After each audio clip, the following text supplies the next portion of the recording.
ଆଶୀର୍ବାଦ ଗୁରୁଜନ ମଣ୍ଡଳୀ आंद ସମବେ କହୁଥିବା ଦୁରାଗତ କଳାପ୍ରେମୀ ସାହିତ୍ୟ ଅନୁରାଗୀ लेकिन ମୋର ପୂଜ୍ୟ ଆତ୍ମବାବୁ प्लस ମାତୃସ୍ଥାନୀୟ ମାତୃକଳପା ଭଗିନୀ ଭଗିନୀ କଳପା ପୁରାଣ କୁଶିନୀ ପ୍ରଜ୍ଞାବାଦିନୀ କୁତୁପଳିଆ ଆଜ୍ଞା ସନାତନୀ ମୋ ମା ମାନେ बॉट ଏ ଅନୁଷ୍ଠାନର ସମସ୍ତ କର୍ମକର୍ତ୍ତା ମାନେ नाक ତଥା ଏ ଅଞ୍ଚଳର ସମସ୍ତ ଅଧିବାସୀ ଆଉ ଅଧିବାସୀ ମାନଙ୍କୁ लेकिन ସର୍ବପ୍ରଥମେ ଅଧମ ଅକିଞ୍ଚନ ମୂର୍ଖ ଗଳି ପୁଅ आगे ଅନନ୍ତ କୋଟି ମଥାଲୋଟା ଭୂମିଷ୍ଠ ଦଣ୍ଡବତ ଜ୍ଞାପନ କରେ भूमि तो दंडवत ପିଲାମାନେ ବସ भाई तने धर बस्ता हम चुट्टी बांधिबी नना तमरे आ किछि काम नाही देरी करो ना नो लेफ्ट नॉट टेकिलो वेरी क्विक सिडान बिपिन भाई टेक योर सीट लेकिन सीट यू टेक गिरो ପ୍ରିୟ ସଜ୍ଜନ ଯାହା ହେଉ ଆମ ଅନୁଷ୍ଠାନର ପାରମ୍ପରିକ ସାମ୍ପ୍ରଦାୟିକ ବାଟିପାଲା ମହାଯଜ୍ଞର आगे ଏ आगे ପ୍ରତିଯୋଗିତାମୂଳକ ପାଲାରେ ତ ପ୍ରତିଯୋଗିତାମୂଳକ ପାଲା କୁହାଯିବନି नहीं ତେଣୁ ଏ ଯୋଉ ପାଲା ଅନୁଷ୍ଠିତ ହେଇଛି हां ଆଉ ଏ ବର୍ଷ ହେଉଛି ତାର ଅଷ୍ଟମ ବାର୍ଷିକ ଉତ୍ସବ ए ତେଣୁ ଆପଣମାନଙ୍କ ନିକଟରେ ଏକ ମଙ୍ଗଳାଚରଣ ଶୋ ଗୋଟିଏ ପାଠ କରିଛି ମହାପ୍ରଭୁ ଜଗନ୍ନାଥଙ୍କ ଉଦ୍ଦେଶ୍ୟରେ ଦୁଇ ପଦ ଜଗନ୍ନାଥଙ୍କ କଥା କହିବି ସୀମିତ ସମୟ ଭିତରେ ଆଜ୍ଞା ଜଗନ୍ନାଥଙ୍କ କଥା ଦୁଇ ପଦ କହିବି ମୋ ବାପା ମାନେ ମୋ ସାର୍ ମାନେ ମୋ ଗୁରୁଜୀ ମାନେ आगे ଯେତିକି ସଂଖ୍ୟାରେ ଆପଣମାନେ ଦ୍ୱିତୀୟ ପର୍ଯ୍ୟାୟରେ ଆପଣମାନେ ବସିଛନ୍ତି ए ମୁଖ କଥାଟାକୁ ଆପଣମାନେ ଶ୍ରବଣ କରିବା ହେବେ ଆପଣମାନଙ୍କ ନିକଟରେ ଛତିଆ ବଟର ସନ୍ଥ ହାରିଆ କୁମାର ଗୋଟେ ସୁନ୍ଦର ଭକ୍ତି ଅଧ୍ୟ ଜଣନା ଆପଣମାନଙ୍କ ନିକଟରେ ମୁଁ ଯାଇଛି ହାରିଆ କୁମାରଙ୍କ ଦ୍ୱାରା ବିରଚିତ ଭକ୍ତି ଅଧ୍ୟ ଏ ବିଶ୍ୱକୁ ଏ ଜଗତକୁ ମୋ ସାର୍ମାନେ ହାରିଆ କୁମାର ଗୋଟେ ଅଜବ ପ୍ରଶ୍ନ ପଚାରିଲେ ଅଜବ ପ୍ରଶ୍ନ କଣ କହିଲେ ନୀଳାଚଳରେ କାଳିଆ ଦିଅ କାଳିଆ ଦିଅକୁ ଦେଖିଛ କି ଆଚ୍ଛା ବାପା ଆମେ କହିବା ଆମେ ଏଠି ଯେତେ ସଂଖ୍ୟାରେ ବସିଛେ ଯେତେ ସଂଖ୍ୟାରେ ମଣ୍ଡିତ କରିଛ ପଣ୍ଡିତ ମହୋଦୟ ଆମେ ଜଗନ୍ନାଥଙ୍କୁ କିଏ ଆଜ୍ଞା ନ ଦେଖିଛେ ଜଗନ୍ନାଥଙ୍କୁ ସାର୍ ଆମେ ସମସ୍ତେ ଦେଖିଛେ ଫକୀର ବାବୁ ଜଗନ୍ନାଥଙ୍କୁ ତମେ ଦେଖିଛ ଯାଇଛ ଯାଇଛ ଜଗନ୍ନାଥଙ୍କୁ ଦେଖିଛୁ କେତେଥର ଦେଖିଛୁ ଆଟଲିଷ୍ଟ ଦିଥର ଦେଖିଛୁ ଆଚ୍ଛା ଦିଥର କାହିଁକି ଦେଖିଲୁ ତିନିଥର କାହିଁକି ଦେଖିଲୁ ହଁ ପାପ ଲାଗିଲା ହଁ ବେକରେ ପାଳ ଦଉଡ଼ି ପକେଇଲି ହଁ ପୁରୀ ଗଲି ପାପ ଛାଡ଼ିବା ପାଇଁ ହଁ ପାପ ଛାଡ଼ିକି ଆସିଲି ହଁ। ପ୍ରଥମ ଥର ହଁ ସେକେଣ୍ଡ ହଁ ଥର ଆଜ୍ଞା ମାଛିଆ ପକେଇ ହେଲା ମୋର ଭଲ ହେଇଗଲାଣି ଏକଦମ ସେ କଥା ନୁହେଁ ତାହେଲେ ତୁ ମୋଟାମୋଟି ଜଗନ୍ନାଥଙ୍କୁ ଦେଖିଛୁ ତାହେଲେ ଜଗନ୍ନାଥଙ୍କୁ ଯଦି ଦେଖିଛୁ ଜଗନ୍ନାଥଙ୍କ ଘରଟା କୋଉଠି କହିଲୁ ଆମ ଘରଟା ପୁରୀରେ କଣ ପୁରୀରେ ଜଗନ୍ନାଥଙ୍କ ଘର ପୁରୀ ପୁରୀରେ ତୁ ମୋଟରୁ ଜଗନ୍ନାଥଙ୍କୁ ଦେଖିଲୁ ମୁଁ ଦେଖିଛି ନା ୟା ଛାଡ଼ କଥା କହ ନା ବିଲକୁଲ ନା ଆଉ ମଞ୍ଚାସୀନ ବିଚାରକ ମଣ୍ଡଳୀ ବସିଛନ୍ତି ଆଜ୍ଞା ଟିକେ ଧ୍ୟାନ ଦେବେ ଦୃଷ୍ଟି ଆକର୍ଷଣ କରି କରିବି ଆଚ୍ଛା ଜଗନ୍ନାଥଙ୍କ ଘରଟା କୋଉଠି ଘରଟା କୋଉଠି ଲେଖିଲେ କିଏ କିଏ ବାବାଜୀ କପିଳ ସାର୍ ବହିନା କପିଳ ଆଜ୍ଞା କପିଳ ସହିତ ଆପଣମାନେ ସମସ୍ତେ ଆମେ କହୁଛୁ ଜଗନ୍ନାଥଙ୍କ ଘର ପୁରୀ ପୁରୀ କଣ ଖାଲି ପୁରୀରେ ଜଗନ୍ନାଥ ଅଛନ୍ତି ଆମ ଏ ଅରେଇରେ ସାର୍ ଜଗନ୍ନାଥ ନାହାନ୍ତି ଅଛନ୍ତି ଆମ କଟକରେ ନାହାନ୍ତି ଅଛନ୍ତି ଏ କେନ୍ଦ୍ରାପଡ଼ାରେ ନାହାନ୍ତି ଅଛନ୍ତି ସବୁଠି ତ ଜଗନ୍ନାଥ ରହିଲେ ଆଜ୍ଞା ତାହେଲେ ଜଗନ୍ନାଥଙ୍କ ଘରଟା ପୁରୀ କାହିଁକି ହବ ଏଟା ମେନ୍ ଜାଗା ପୁରୀ ଶୁଣେ ଶୁଣେ ଆଜ୍ଞା ଆଜ୍ଞା ଜଗନ୍ନାଥଙ୍କ ଘର କୋଉଠି କୋଉଠି ଆପଣ ମାନଙ୍କର କପିଳ ସଂହିତା ହେ ଭଗବାନ କପିଳ କହିଲେ କଣ କହିଲେ କହିଲେ ସର୍ବେ ସାଙ୍ଗ ଚୈବ ରାଜା ଶ୍ରୀ ପୁରୁଷୋତ୍ତମ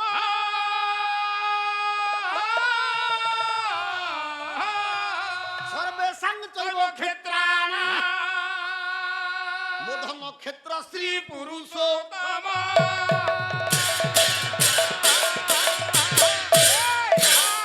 ଠାକୁର ବାବୁ ଆଜ୍ଞା ସାର୍ ଏଠି କପିଳ ବାବାଜୀ ହଁ କପିଳ ସଂହିତାରେ ଆଜ୍ଞା ଗୋଟେ ସୁନ୍ଦର କଥା କହିଲେ କଣ କହିଲେ କହିଲେ ଯୋଉଠି କ୍ଷେତ୍ର ହଁ ଆଉ କ୍ଷେତ୍ରଜ୍ଞ ବେଶ ସାରେ ଗୋଟିଏ ନାମକୁ ଧାରଣ କରନ୍ତି ହଁ ସେଇଟା ହଉଛି ଜଗନ୍ନାଥଙ୍କ ଘର ଘର ସେଗୁଡାକ ହତ୍ୟା କର କହିଲେ ସର୍ବେ ସାଙ୍ଗ ଚୈବ ଦେବାନ ହଁ ରାଜା ଶ୍ରୀ ପୁରୁଷୋତ୍ତମ ପୁରୁଷୋତ୍ତମ ରାଜା ମାନଙ୍କ ଭିତରେ ଯେ ଶ୍ରେଷ୍ଠ ଶ୍ରେଷ୍ଠ ସିଏ ହେଲେ ପୁରୁଷୋତ୍ତମ ପୁରୁଷୋତ୍ତମ ସର୍ବେ ସାଙ୍ଗ ଚୈବ କ୍ଷେତ୍ରାଣ ହଁ କ୍ଷେତ୍ର ମାନଙ୍କ ଭିତରେ ଯିଏ ବାପା ଶ୍ରେଷ୍ଠ ଶ୍ରେଷ୍ଠ ସିଏ ବି ପୁରୁଷୋତ୍ତମ ତାହେଲେ ଯୋଉଠି କ୍ଷେତ୍ର ହଁ ଆଉ କ୍ଷେତ୍ରାଧିକାରୀ ହେଲା ବା କ୍ଷେତ୍ରଜ୍ଞ ହଁ ଗୋଟିଏ ନାମକୁ ଧାରଣ କରନ୍ତି ଆଜ୍ଞା ସେଇ ନାମଟା ହଉଛି ପୁରୁଷୋତ୍ତମ ଆଜ୍ଞା ସେଇଟା ହଉଛି ଜଗନ୍ନାଥଙ୍କ ଘର ଘର ପୁରୁଷୋତ୍ତମ ନା କପିଳ ବାବାଜୀ ଗଲେ ଆଉ ଜଣେ କବି ଆସିବେ ଇଏ ସେ କବି ଜଣକ କିଏ ମହାପ୍ରଭୁ ଚୈତନ୍ୟ ମହିନା ଚୈତନ୍ୟ ଚରିତାମୃତ ଏ ପୁଅ ଆଜ୍ଞା ସାର୍ ବଙ୍ଗଳାରେ ପଦୁଛି ବଙ୍ଗଳା ମୋ ଧନ କେତେ ଭାଷାରେ ପାଲା ହଉଛି ଶୁଣେ ବଙ୍ଗଳାରେ ପଦୁଛି ବଙ୍ଗଳା ବଙ୍ଗଳା ସେ କଣ କହିଲେ କହିଲେ ସିନ୍ଧୁ କୂଳବଟ ମୂଳେ ହେ ନୀଳାଚଳ ଧାମ ବାବୁ ସିନ୍ଧୁ କୂଳେ ନୀଳାଚଳ ଧାମ ବାବୁ ସିନ୍ଧୁ କୂଳେ ଆଉ କ୍ଷେତ୍ର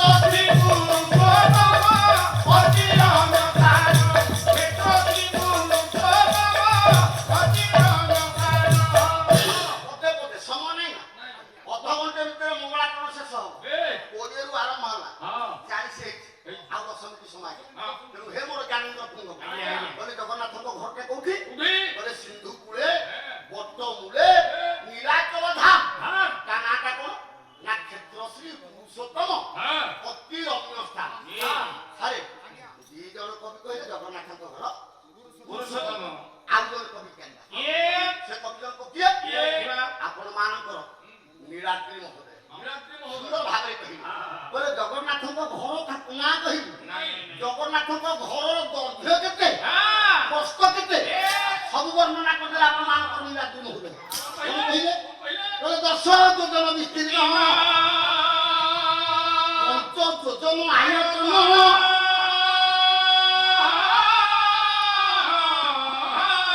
ନାନାଶ୍ଚର୍ଯ୍ୟ ସମାଦୃତ ମୋହନ କ୍ଷେତ୍ର ଶ୍ରୀ ପୁରୁଷୋତ୍ତମ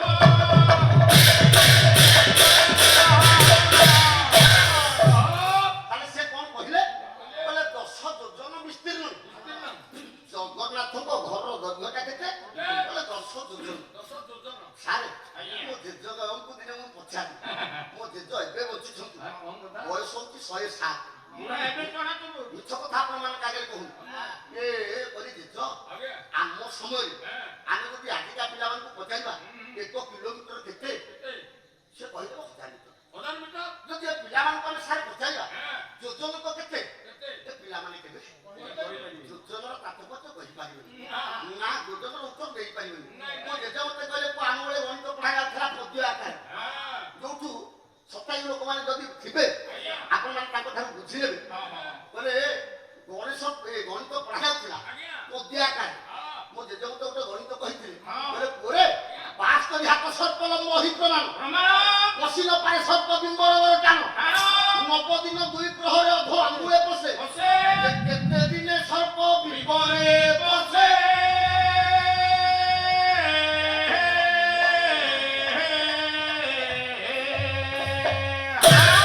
ମୋ ସାରମାନେ ମୋ ଜେଜକୁ ପଚାରି କହିଲି ଜେଜ ଏ ଗଣିତ ମୁଁ କହିପାରିବି କାହିଁକିନା ଆମ ଅମଳରେ ଗଣିତ ଆମେ ପଢିବୁ ନା ପୁଅ ହିସାବ କରୁ ସାପର ଲମ୍ବଟା କେତେ 72 ହାତ ଯଦି ସାପର ଲମ୍ବଟା 72 ହାତ କଲା 24 ଆଙ୍ଗୁଳ 24 ଗୁଣନ 72 ଯେତିକି ହେଲା ତାର ସାପର ଲମ୍ବଟା ହଉଛି ସେତିକି ଆଙ୍ଗୁଳ ତାର ସାପଟା କେତେ ଦିନରେ କେତେ ପଶୁଛି ନା 90 ଦିନ 2 ପ୍ରହରେ ସାରେ ଦିନକୁ କେତେ ପ୍ରହର 8 ପ୍ରହର ଦିନକୁ ହଉଛି 8 ପ୍ରହର କେମିତି ସେତେବେଳେ ଗଣିତ ହିସାବ ଥିଲା ନିଶାନ୍ତ ପ୍ରାତ ପୂର୍ବାହ୍ନ ମଧ୍ୟାହ୍ନ ଅପରାହ୍ନ କାଳ ସାୟଂ ପ୍ରଦୋଷଣ ପତଞ୍ଚ ଇତ୍ୟର୍ଥ କାଳ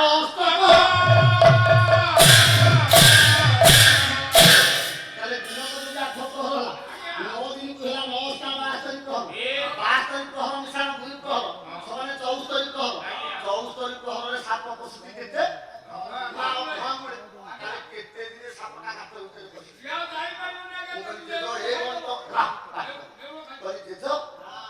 ମୁଁ କହିପାରିବିନି ନା ତାହେଲେ କଣ ଯୋଜନକ କେତେ ନା ବାପା ଯୋଜନକ ହଉଛି 4 କୋଶ ଯଦି ଯୋଜନକ 4 କୋଶ ମୁଁ କହିଲି ଯେ କୃଷକରେ କେତେ ନା ବାପା କୃଷକ 2 ମାଇଲ ମୁଁ କହିଲି ଯେ ମାଇଲ କେତେ ନା ପରେ ମାଇଲ ହଉଛି 1.5 କିଲୋମିଟର ଯଦି ମାଇଲ 1.5 କିଲୋମିଟର ହେଲା 2 ମାଇଲରେ ଗୋଟେ କୋଶ ବାପା 2 ମାଇଲରେ ଗୋଟେ କୋଶ ତାହେଲେ କୋଶ ହେଲା 3 କିଲୋମିଟର ଯଦି କୋଶକ 3 କିଲୋମିଟର ହେଲା ଏ ବାପା ଯୋଜନକ 4 କୋଶ ତାହେଲେ 3 ଚୌକ 12 କିଲୋମିଟର ଯଦି ଯୋଜନକ 12 କିଲୋମିଟର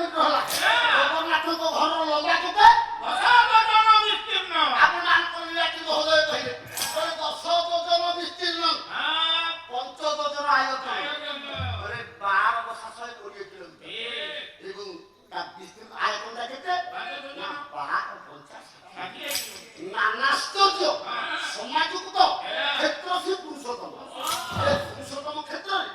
ଅନେକ ପ୍ରକାର ଆଶ୍ଚର୍ଯ୍ୟ ଅଛି ଜଗନ୍ନାଥଙ୍କ ଘରକୁ ଯିବାକୁ ହେଲେ। ଆଶ୍ଚର୍ଯ୍ୟ କଥା କହିବାକୁ ସମୟ ନାହିଁ, କାହିଁକିନା ସେ ଆଶ୍ଚର୍ଯ୍ୟର ଠାକୁର। କିଏ? ଜଗନ୍ନାଥ। କହିବେ କିଏ? ବ୍ୟାସ।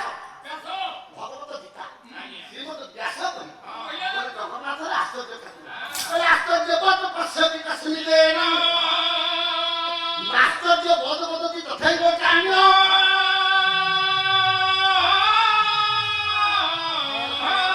ଆଶ୍ଚର୍ଯ୍ୟ ବଚନ୍ୟ ମନୋ ଶୁଣୋତି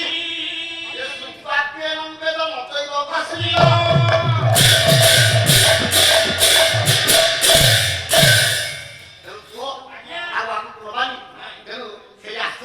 ଆଶ୍ଚର୍ଯ୍ୟ ଠାକୁର ରୁଣ୍ଡୀଭୂତ ହୋଇ ବିମଣ୍ଡିତ କରିଥିବା ଆଖଣ୍ଡିତ ପଣ୍ଡିତ ମଣ୍ଡଳୀ ମାନଙ୍କର ମୋ ପିତୃପକ୍ଷ ଗୁରୁଜନ ମଣ୍ଡଳୀ ମାନଙ୍କର ଦୁରାନ୍ତକ ବଳାପ୍ରେମୀ ସାହିତ୍ୟାଗ୍ରାହୀ ବନ୍ଧୁ ମାନଙ୍କର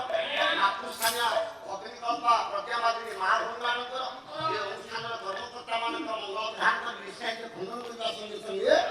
ସୁଦଳାସୁ ପ୍ରଶସ୍ତ ସାମଳାଏ ଧରିତ୍ରୀ କରିବା ସଙ୍ଗେ ସଙ୍ଗେ ଏ ଧରିତ୍ରୀ ପକ୍ଷରୁ ଚୌର ଭୟ ରୋଗ ଭୟ କାଳ ବିକାଳ ଦୂରୀଭୂତ କରି ଶାନ୍ତି ସ୍ଥାପନ କରନ୍ତୁ। ବୋଳ ପ୍ରଣାମ ଦେବା।